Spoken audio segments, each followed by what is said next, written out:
So today I'm going to show you how to cut an authentic looking six-pointed snowflake. You know, around this time of year, a lot of times you see things that look like this, which would be a perfectly lovely doily for your next tea party, but not really a snowflake.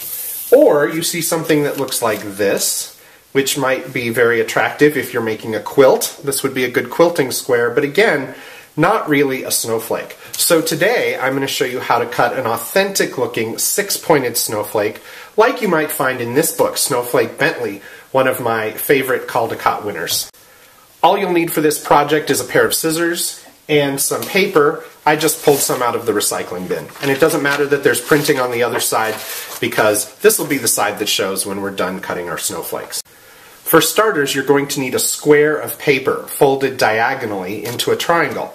And since most of the paper you probably have lying around your house isn't square, what I've done is folded this on the diagonal so I get a square, and then I'm just going to cut off this strip at the end so I end up with a square folded diagonally, so I wind up with a triangle like that.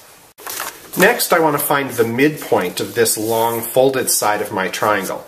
So I'm going to pretend to fold this in half, but really I'm just going to crease it a little bit right here at the bottom so that I can clearly see where my midpoint is.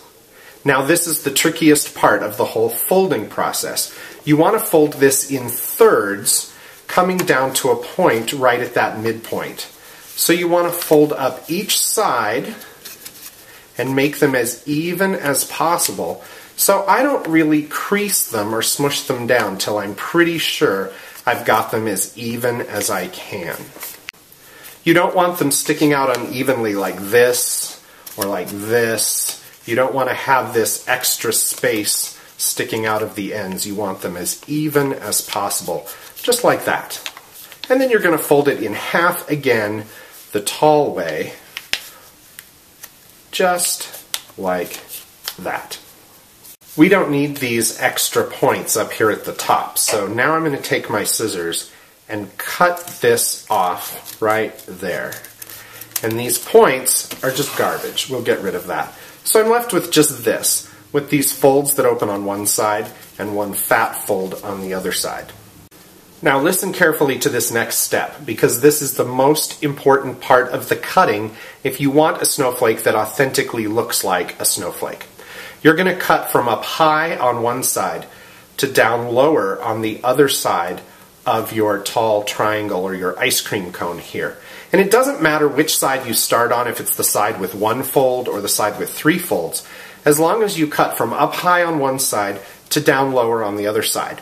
It also doesn't matter what shape you make, as long as you start up high on one side and end down lower on the other side.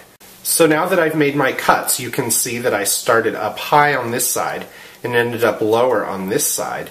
There's the piece I cut away. And that's just scraps. I'm going to get rid of that now too. At no other point from this point on are you ever going to cut from this side all the way over to this side. You can make all the cuts and shapes you want as long as you start and end on this side or start and end on this side, but you're not ever going to cut all the way across the triangle ever again, or your snowflake will fall apart.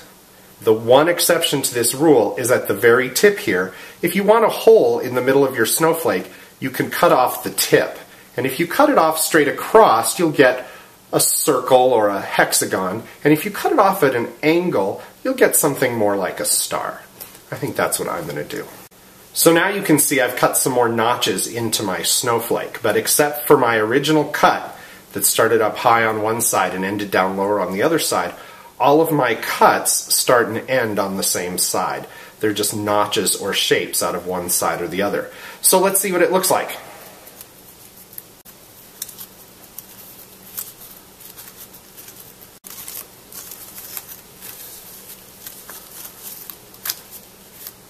Alright, there we go.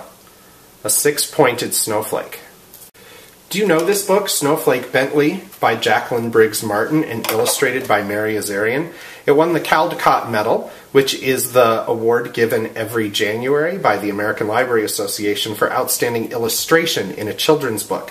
This is a terrific story, a true story, about a boy who was fascinated by snowflakes. He lived in Vermont in the 1800s, and he would capture snowflakes on his gloves and draw pictures of what the crystals looked like. And you can see here in the pictures, they're six-sided and six-pointed. And eventually he developed the technology to take actual pictures of snowflake crystals, so all of their varied and unique shapes could be captured for all time. It's a terrific story, and if you like snowflakes, I think you'll really enjoy this story, Snowflake Bentley by Jacqueline Briggs Martin. Here's a quick tip about that first cut you make and the shape you might want for your snowflake.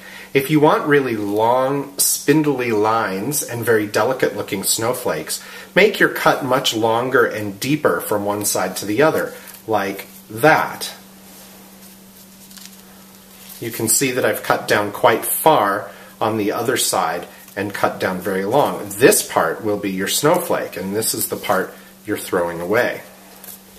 If you want a snowflake that's rounder and has just little points on the end, don't cut down very far on the other side at all, and cut a shape more like this. I'll open up both of these so you can see what kind of overall shape they would give to your snowflakes. So there you go. If you follow these simple guidelines for the folding and the cutting, you'll wind up with authentic looking six-sided, six-pointed snowflakes. Happy cutting, and I'm wishing you lots of snow wherever you are.